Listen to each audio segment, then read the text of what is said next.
दोस्तों, हम में से अक्सर लोग यही समझते हैं कि मिनिमलिज्म यानी सादा जिंदगी या जरूरत पर मबनी जिंदगी का मतलब है कुर्बानी देना या आराम का छोड़ना। वही कुछ लोग ये भी समझते हैं कि आप चीजें इसलिए नहीं खरीदते क्योंकि आप अफोर्ड नहीं कर सकते या आप कंजूस है। आज के वक्त में सिंपल जिंदगी को एक मामूली जिंदगी समझा जाता है, लेकिन अगर मैं आपसे कहूं कि मिनिमलिज्म आपसे चीजें छीनता नहीं बल्कि आपको और ज्यादा देता है, जी हाँ, आपने बिल्कुल सही सुना। मिनिमलिज्म का मतलब यह हरगिज नहीं कि आप एक छोटे से घर में रहे या एक बैकपैक जितना सामान रखे।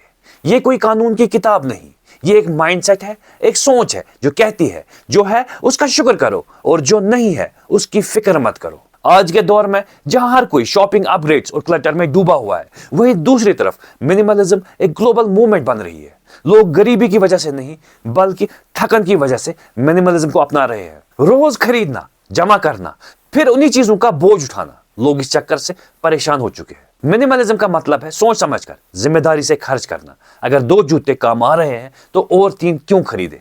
जिसकी जरूरत नहीं उसे जमा क्यों करे जबकि वो किसी और के काम आ सकता है? आज सस्टेनेबल लाइफ इख्तियार करना चॉइस नहीं मजबूरी बन गया है। हर वो चीज जो हम खरीदते हैं उसके लिए एनर्जी लगती है, उसके लिए रिसोर्सेज लगते हैं और उससे वेस्ट बनता है। अगर हम वाकई में फ्यूचर का सोचना चाहते हैं तो कम खरीदना सबसे सिंपल और सबसे सीधा रास्ता है। वो कहते हैं ना, सादा जीवन उच्च विचार, सिंपल लिविंग हाई थिंकिंग। क्योंकि हर वो चीज जो हम घर ले जाते हैं दुनिया उसका बिल चुकाती है। और ये सिर्फ चीजों के लिए नहीं बल्कि खाने पीने के लिए भी है। अक्सर पैसा आने के बाद हम लोग ऐसी ऐसी चीजें खाना शुरू कर देते हैं जिनके फायदे कम और नुकसान बहुत ज्यादा होते हैं। जैसे कि जिंदगी का मकसद ही ये मजेदार खाना पीना हो। इसमें मुझे इमाम अली की एक लाइन भी याद आती है। वो कहते हैं, enjoyments pass but the consequences remain. Pandemic या उस जैसे हालात ने हमें एक सख्त सबक दिया। उसने हमें वो सवाल पूछने पर मजबूर कर दिया जिनसे हम अक्सर भागते थे। पैसे आखिर जा कहां रहे थे? हम तैयार क्यों नहीं थे?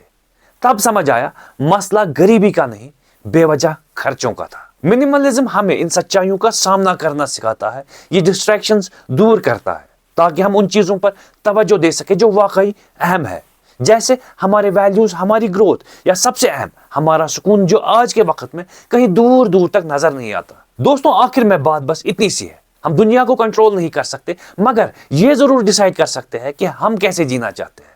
कम चीजें जिंदगी को छोटा नहीं बनाती, उसे साफ सीधा और मकसद भरा बना देती है। मिनिमलिज्म लग्जरी छोड़ने का नाम नहीं, बेमानी चीजें छोड़ने का नाम है। और इस शोर शराबे भरी दुनिया में शायद मिनिमलिज्म वो सुकून है जिसकी हम सबको कब से तलाश है।